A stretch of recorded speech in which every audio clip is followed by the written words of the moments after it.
Welcome everybody, and thank you for being here. This is State of Spa Creek from 2020. I'm Donna Jefferson from Spa Creek Conservancy, along with Amy Clements and Greg Brennan. And I'm gonna welcome Tammy Domanski. She's gonna share her screen with us and lead us through the report for the State of Spa Creek 2020. Thanks, Tammy. Thank you, Donna. Okay, so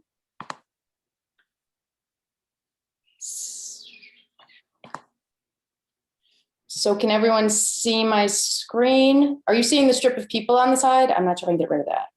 Or are you just, there we go. So hello everyone, I'm Tammy Domanski with the Anne Arundel Community College Environmental Center, and I want to welcome you to this year's Spa Creek Water Quality Report. I also want to thank, obviously, the Spa Creek Conservancy and Amy Clements and Donna Jefferson and everyone associated with the Spa Creek Conservancy and a number of other individuals that I'll thank as I go through this. I'm going to spend hopefully not much more than a half an hour talking about the data from 2020 and also put that in context with data from the last 5 years. We're fortunate to now be doing this, having done this sampling for 5 years. So we have quite a bit of data that's I'd like to do a little bit of a deep dive into. Oh, there we go. So the project started in 2016 with about 6 locations that were all sampled from the shore, partially because we didn't really have a boat. And over the last, from 2016 through 2019, there were sites added, and we were able to obtain use of a boat, so that a lot of the sampling, even if they're shore sites, are done from the boat. So in 2019 and 2020, we pretty much have a consistent set of locations that are sampled. 9 of them are done from the boat by Jason Burkholder and Patrick Denker, and I'll talk more about them a little bit later. And 2 of the locations are sampled from bridges that go across Cherry Grove and Children's Museum that's done by Donna Jefferson. I have non-tidal in quotes. Cherry Grove is definitely headwaters, freshwater, non-tidal. Children's Museum is sitting right at that border where it becomes much more brackish and is tidal. For some of the data crunching and analysis that we do, some of it is particular to just tidal versus non-tidal. So in some places, the data is broken out a little bit. In other places, all the data is included, especially when the parameters are pretty similar and the thresholds. There's 6 shore sampling sites. So even the ones that are from shore, well, 4 of them, they still do take the boat around now because it's just more efficient than driving to all these sites. And then there are 5 midstream sites. Weekly at all of the locations, samples are collected to measure bacteria. And then with the YSI at the tidal locations, temperature, dissolved oxygen, pH, salinity, and then a Secchi disc is used at those 9 locations to measure clarity. Measurements are made surface, mid-depth, and bottom. The guidance for depths less than 3 meters is the only necessity is really do surface and bottom. But from the beginning of the program, we've also done mid-depth to get that extra data. In addition, at all 11 sites, samples are collected and total nitrogen is measured and total phosphorus. And at the tidal sites, chlorophyll is measured. In addition, for the past 2 years, there are 6 sites sampled along Back Creek. And this is a program in transition to the first year, 2019, all of them were done by paddleboard. In 2020, 2 were from shore and 4 by paddleboard. And that work's been supported by Live Water, Capital Sup, Back Creek Conservancy, and SRA. And also with help from Spa Creek Conservancy. And that work's going to be expanded this year in 2021 also. So just a reminder, I'll get to the Back Creek sites later, but here are the locations of the 11 sites along Spa Creek. Again, that mix of headwaters and tidal and midstream and shore sites. Eastport Yacht Club, we've had a very nice collaboration with that group. I'm working with Virginia Tippy and also done work with their junior sailor program. That's right at the mouth of the Severn. Hawkins Cove, obviously we've done sampling there because there's a lot of restoration work being done there. And then other locations for comparison, Shipwright at the end of a street where there is not a garden, it's just a wall and it runs into the water. And then Cheston has a nice garden, and then some midstream sites also. The midstream site, which is in front of where Capitol Sup was, but now is where the renovation of the new marina is there. So it's a handy site also to monitor what could be going on with construction. As we all know, rain can have a very significant effect on our data. So part of it is volume and part of it is timing. If we look at 2017, only 10% of the sampling days had significant rain within 48 hours prior to sampling. If you go to 2018, historic rains, it was more than a third of them. So one thing to keep in mind is that even 2020, when we didn't have near as much rain as we saw in 2018, but just the way the timing of the rain fell, almost half of the sampling dates had some amount of rain that was at least 0.2 inches. We're starting to find out, at least in a number of locations, 0.2 inches really isn't significant to cause major changes, but we track all of that so we can start to find these patterns. Also keep in mind that if you're looking at these rain totals and saying 2018 looks very low, this is just the total for the sampling season, not for the entire year. It's still historic for the sampling season. So in general, just to give a little bit of the conclusions now, start with a little bit of the bad news and then work to some of the good news. Water quality did decrease during the 2020 season when compared to 2019. Keep in mind, the algal bloom that was extreme and affected a huge portion of the Chesapeake Bay had a major effect on that.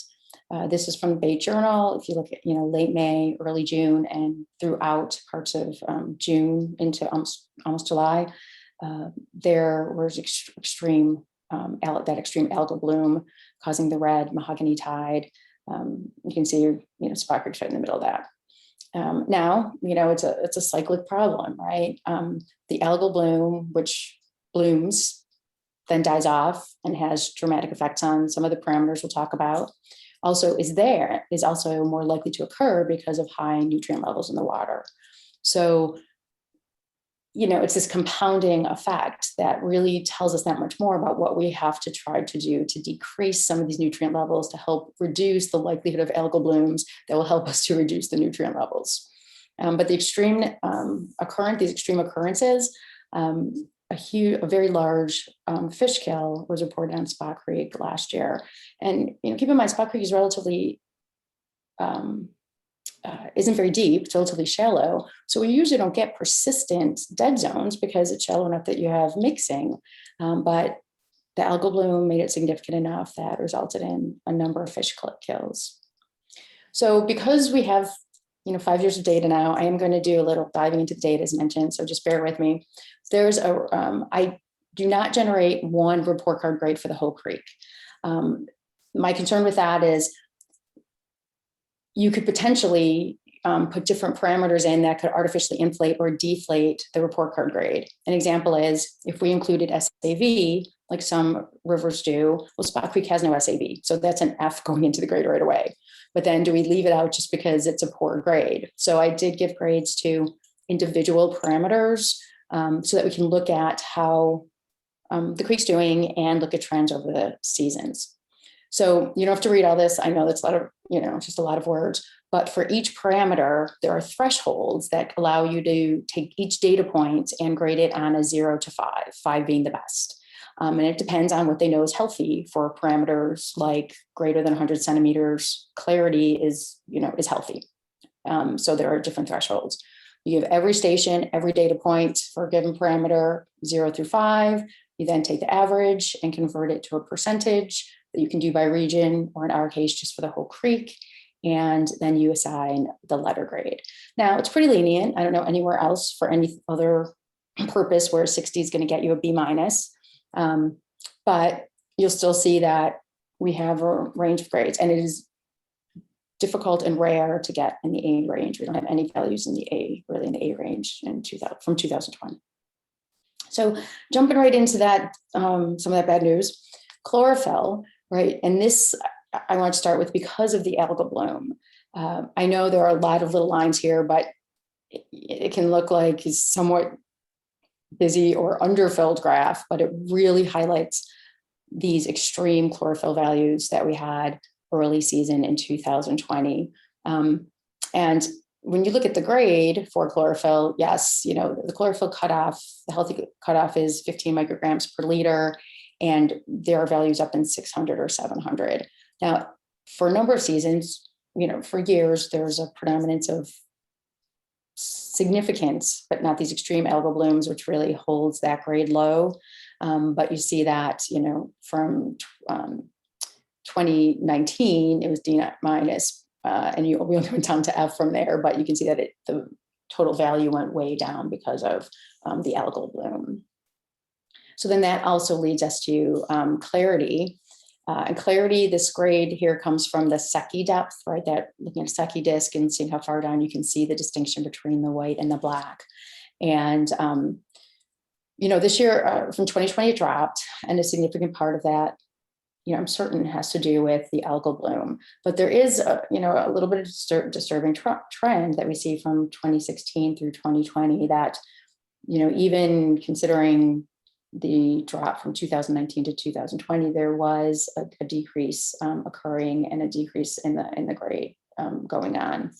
And it's not completely clear, or clarity is not completely clear why, partially because we then see a somewhat different trend when we look at total suspended solids. So when we think about clarity, right, some things, there are a number of things like, algae, even other molecules that can absorb light, that can block light from moving through, that can affect clarity. When you think about total suspended solids, yes, algae will be measured in that, but it can also be dirt and other things from runoff and a number of substances.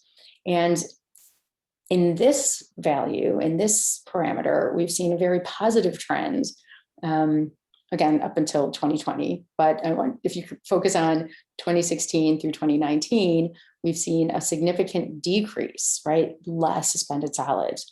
When we look at areas where there's been work done along the creek, right? Cherry Grove, up in the non-tidal, up in the Headwaters Creek, you see this, very nice drop. Now, 2017 may be because of the construction that was going on at that point, but there's still been this continuing decrease. And 2020, the algal bloom didn't make it up to there, that wasn't a problem up there. But Children's Museum, right? Children's Museum, yes, there was an increase in 2019, but before that, again, there was this really nice decrease. Hawkins Cove, even through the heavy rains of 2019, right? We saw this really nice decrease that seems to be adversely affected by the algal bloom, and you see that along the length of the creek. So when we're thinking about the data, right, we start thinking about what we'd like to think about as normal years and abnormal years. So we think about the layering of a problem on top of what is a positive trend. So, the algal bloom obviously had a detrimental effect, but if you look at many of these values, it didn't take things back to pre-restoration projects, right? That hopefully this year, without extreme rain, without extreme algal blooms, without some other major event, that we might be able to see that rebound and that continuation of that positive trend. Nitrogen and phosphorus. I wasn't going to delve as deeply into the data as I did here. So I'm just going to mostly focus on creek-wide and along a couple of the, important, just a handful of the sites along the creek. But once I saw what happened with phosphorus, I felt the necessity to go and dig deeper. For phosphorus, it literally doubled from 2019 to 2020. Now the scale is small, it's a very sensitive, it's low concentrations, but we see that it went from a C- in 2019. We saw this improving trend, and then it just tanked in 2020. And one thing that's tempting is, as I mentioned, there was, rain about half of the dates, but this increase, these peaks, these these pulses did not really trend with rain. And, we saw increases in nitrogen, which again, it's partially as we think about these algal blooms, right? The algae come, they are encouraged made more likely by high nutrients. And then after they go through this burst of activity producing oxygen, then they die off. And as they're decomposing, they end up taking oxygen out of the system. We'll see that with DO, but then they end up adding to nitrogen and phosphorus. But the effect was still higher, much more significant with phosphorus than nitrogen. So then start thinking about, well, what could be some of the possible causes? And, we'll see if the trend reverses this year, we hope, but everything from thinking about, well, people had more time. They were home, or they were at the marina. They were doing work around the yard. They were doing work at the marina on the boat, right? Detergents have a significant effect on phosphorus levels. We know, fertilizer also with nitrogen, fertilizer construction, agriculture, which we don't have around here, but, as I mentioned, detergents are a major contributor for things like phosphorus. Was there an effect of people just having more time to be washing everything, cleaning everything, and just having all of that go into this, storm water system into the drain pipes and ending up in the creek? So, these things that we keep harping on, that, people want to decrease their fertilizing their lawn, using detergents that have phosphate, all of those things, this may just make that point more strongly. Okay, getting on to the bacteria, good news. Even with, algal bloom doesn't affect that. And because even though we had a significant number of days affected by rain, it was relatively mild rain events mostly. So the geometric mean isn't a straight average. It takes out the extreme values. Bacteria, being living things, aren't homogeneously distributed in the water column. You see these huge peaks when sometimes after heavy rains that can really skew the averages. So the geometric mean accounts for that.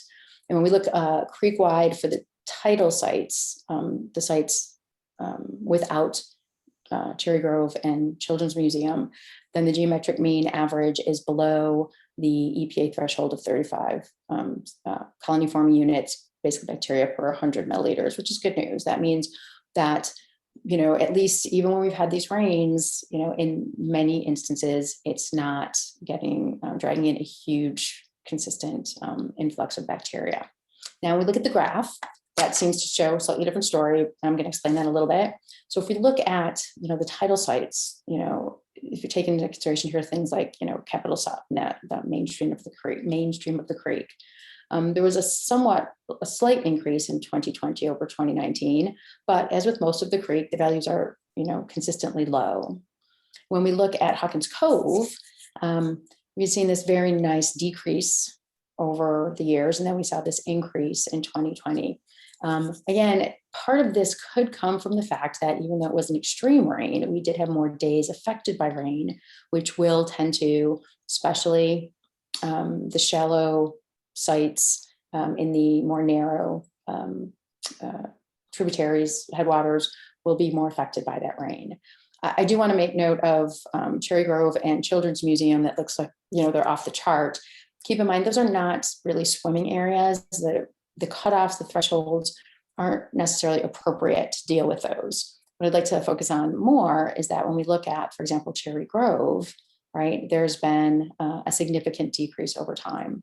When we think about these narrow creeks, you have a lot of green area near water. They're things you can't control, and it's not necessarily really runoff. If you think about even animal activity, animals are going to make their way to that water. If there's not a lot of greenery, you have a lot of development in the area, you're going to have a lot of animal activity there that can contribute. So will this value ever come down to what would be considered a swimming threshold? Very likely not. And we see that in other areas, other rivers and tributary freshwater creeks also. For Children's Museum, there's been a significant decrease that's held over the past 3 years, which is good news. Again, not really a swimming area, but whatever value led to the values being so high in 2017, we see a stabilization of that. So then if we just look at, again, those tidal sites, the 9 sites other than Cherry Grove and Children's Museum. We see that we have, over 80% of the days with passing an individual sampling. The cutoff is 104 CFUs per 100 mils. And, there's a correlation to the possibility for getting sick that, even with almost half of the sampling days affected by some amount of rain, that's still, a very healthy indicator for swimming in the Spot Creek. Okay, dissolved oxygen. So this is the only one that I broke down by site because, we think about the algal bloom last year, when we think about the possibility for fish kills, when we think about,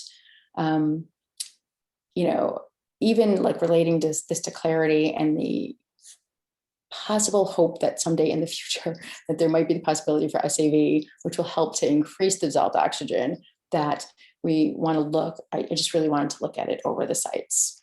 So overall, when we looked at all of the values for dissolved oxygen, surface, middle, and bottom, the percentage dropped from 2019 to 2020 for successful days, healthy days, sampling events, but the letter grade held. Now, for this cutoff, we think about 5 milligrams per liter as being of dissolved oxygen being healthy for marine life. And so anything below 5, you're going to start to have stress. When you get below 2, we really think about that as getting toward where it's really like anoxic, and anything below 1 is definitely anoxic. There's just not enough oxygen there for things to survive. So the cutoffs that are used by MTAC that I mentioned to do the grading for dissolved oxygen, they really just look at success or not success, above 5 or below 5. But something else to keep in mind when we think about even though the grade held from the overall letter grade held, we also did have 3 times as many measurements that were below 1 in 2020. Now, it's a low amount. It was about 10% of the total, less than 10%, it's more like 8% of the measurements, which is 3 times, right? It was only like 2.5% in 2019. And, without showing like every data point over all of the season, all the years, which again, looks like too many points, you can see that at some sites, there was this month, basically from the end of May, even through significantly into June, where the DO was just very low. That's relatively unusual in Spot Creek, as mentioned. It's usually more transient, dead zoned. It's not really that maintain that long. And I am, pretty confident that has a significant part to do with the algal bloom problems. But, if we look at the trends, then a couple places, again, these sort of very shallow, not as much movement, dilution in the water, that you have, Hawkins Cove and Headwaters had an overall F, and this is for 2020. But Shipwright, which was a surprise, was B-. We thought about comparing, as mentioned, Cheston to Shipwright. Cheston has a garden right, at the end of the road, and Shipwright doesn't. So it seems like you just have lots of influx of runoff, and that may be, but where it's located, we don't seem to see an extreme difference in the quality of the water between Cheston and Shipwright. And for dissolved oxygen, that looked very good this year. It was the best site. Okay, so I'm going to just move briefly over to Back Creek, and then just a couple of points at the end, some high points. It's not all bad news, so I want to focus on some of the good things. And so I want to mention the work going on in Back Creek that's going to expand this season. So this shows where the 6 sites are. I think that's covering one of them. There we go. And as mentioned, 2019, all of the sites were done from paddleboard. And then in 2020, 2 of them were done from the marina, Mears Marina and Javens Marina. And so some of that work was sponsored by SRA. So a couple things to note, that in general, the water in Back Creek is not, when it comes to bacteria, as impaired as some people think. I was at a meeting the other day and someone basically asked, is Back Creek just hopeless? And of course, it's not hopeless. There are some very good sites and some good trends for Back Creek also. If we look at toward the Mears Marina, toward the mouth, you see that even for bacteria, the values look good in 2019, looked very good in 2020. When we look at like the tight areas right here by the Maritime Museum area, it's a tight area. It has a narrow mouth. So you can see how you wouldn't get that dilution factor. But again, the values aren't horrible. I've kind of been avoiding to this point when we look at BCC1, which has some significant challenges. But the good news is that there's, why is that not going now? Okay, here we go. The proposal by Annapolis to do work in that area, right? So BCC1 is up here, and there's the proposal to do restoration work associated with the area by Bay Ridge, and where the headwaters and the creek runs next to along SPCA into that area. So there's a potential to maybe be able to prevent some of the contamination that's making its way into the headwaters of Back Creek also. This year, that work is going to expand, and I'm getting a little bit ahead of myself. Sorry, that's in 2 slides, but there's going to be more work, more measurement done. Again, a lot of that's sponsored by Live Water and Capital Sup, and we'll talk about that in a minute. So there is good news, right? The key, and you hear people talking about this all the time, it's amazing how resilient the ecosystem is, right? After the historic rains of 2018, 2019 looked like a very good year. We saw some very positive trends. And then even after the extensive algal bloom in 2020, not all of the gains that were made in the 4 years before that were lost. So, we're hoping in 2021, without any major abnormal occurrences, that we'll be able to see some continuing positive trends. One other positive note, water temperature. We've seen this steady increase, which causes problems for marine life, causes problems for dissolved oxygen levels, causes problems for underwater grasses, oyster, you name it. Well, not Spot Creek, but you name it, it causes problems. Well, one good point is when you take the average of the water temperature along Spot Creek, that held steady from 2019 to 2020. So is that a long-term trend? Doubtful, but it's definitely a good 2-year data point, one data point. And another positive point is, there's been a significant amount of construction along Spot Creek at the Yacht Club, and then the marina that's getting renovated. And we've not seen drastic degradation of the water quality due to anything obvious that's happened with that construction. So that is definitely a positive that hopefully we'll see that continuing trend, because we know one of the challenges that we have on Spot Creek is development. So trying to keep the adverse effects in check. As mentioned, looking forward, storm event monitoring, Jason Burkholder works at the Environmental Center, and Patrick Denker, who is a wonderful volunteer with Spot Creek Conservancy, has basically donated a boat, time, place for Jason to wait and hang out during the storm event monitoring that's going to be done, a weather station, a way to use Hawkins Cove as a mini version of looking very specifically at what happens after storm events, taking samples and then it's looking at 3 locations, a dock at Patrick's house over by Haka, that over where a lot of the restoration work's been done, and then an outfall associated with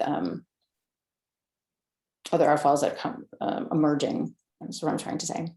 And looking at taking samples immediately after storm, a couple hours after, a few more hours, 8 hours, and the timing may adjust a little bit as we go through this, as they're looking for pulses. So it's a lot of work, a lot of dedication to do these storm events, but looking at very detailed information associated with the tide direction, wind direction, the specifics, how much rain, when the rain occurs. We've seen in the past, sometimes when we sample on a given sampling day, if we tend to hit it right at the pulse coming in, that's when the horrible values that are tens of thousands of counts for bacteria Well, it's because we hit just as that runoff is coming into the creek. So to understand the relationship between how much rain, the timing, how quickly it dilutes will be an important information, and will tell us something about how effective some of these restoration projects are. One of those events has been sampled, and one thing that was found is after several hours of significant rain, I think that day was, Patrick can answer this question, I don't remember if it's just over 0.5 or if it hit an inch, but even at 8 hours, the bacterial counts were still very high. So maybe having to extend out and looking at the next day. And as mentioned, there's going to be expanded testing along Back Creek. So there's going to be physical parameter testing, the temperature, pH, salinity, conductivity, YSI measurements, and SECI for clarity, and of course bacterial sampling that's been done, and total suspended solids also, to get a more complete picture at those locations, some of those locations along Back Creek. With that, I'll finish up. I want to make sure I thank everyone. There are more people to thank than I have on the list, but as mentioned, Patrick Dunker has put a huge amount of effort into volunteering, helping pretty much every week with the sampling on Spot Creek. Lisa Spalita has gone out and done sampling on Back Creek from paddleboard in some extreme weather. Of course, Don and Amy and Dan Clements, who I've sort of taken away the sampling monitoring he was doing at one of his sites when Patrick and Jason started doing everything from the boat. Again, thanking Virginia Tippie and the East Port Yacht Club Foundation, a number of other contributors. Data management, Greg Malley has developed an app so that data can be collected on the phone in real time from the YSI measurements, and prevent the need for paper in many cases. Again, thanking Jason Burkholder, who's been a big part of the Spot Creek sampling over the last 5 years. Maggie Dillon, who has been with us part of this year, has done a lot of the data crunching as we moved formats for data. She took 5 years of data and got it into one format in Excel that I could then do all of this statistical analysis that you guys had to listen to during this presentation. Brian and Kevin at Livewater and Capital Stop, who are really spearheading, have been so instrumental in helping with the Spot Creek work and then taking it over to Back Creek. And with that, I'll finish up, and here's my email. If you have questions outside of the meeting, here's the website where a lot of the data goes. And if anyone has any questions, I'll be happy to try to answer those. I'm going to stop sharing my screen, I guess, maybe. Yeah, Tammy, Amy said that the SPCA restoration is being done by the Severn River Keepers. Oh, I'm sorry, I misspoke. That's okay. And that what are we hoping to find out from the storm event monitoring? So for the storm event monitoring, we've always been very invested in not just sort of accepting that after it rains, stay out of the water, right? We want to understand not just the bacterial influx, but how that's related to things like nutrient runoff, right? We know that as you follow bacterial counts, there'll be a large influx of bacteria, and then it will dilute away. Some things that we don't fully understand is how quickly that is going to dissipate. We do know that the bacteria are not very good at dividing and growing in water. Having said that, as nutrient levels increase, they may even be surviving longer. But will tide hold it in more? Like, will it take longer to dilute? This 48 hours, is 48 hours always enough? Or in some cases, does it dilute away and the bacteria gone much sooner? Does the bacterial increases, does that tell us about what's going to happen with the nutrients? Can we find more out about the sources? Sometimes when we do our sampling, we're getting the input from so many places that in this case, looking at the outfall, then looking right in the headwaters, and as it's moving out a little bit on Hawkins Cove, might be able to tell us, are we blaming certain areas for more inputs and contamination than they should be blamed for? Or do we need to do more work in certain areas? It can tell us a lot about how significant, how much rain, the timing, and the specifics of weather, and how that contributes to the contamination in the water. Okay, I think that's all the questions unless somebody else, I don't see any other questions anyplace. So thank you, Tammy. Okay, thank you, everyone. Have a good evening. You too.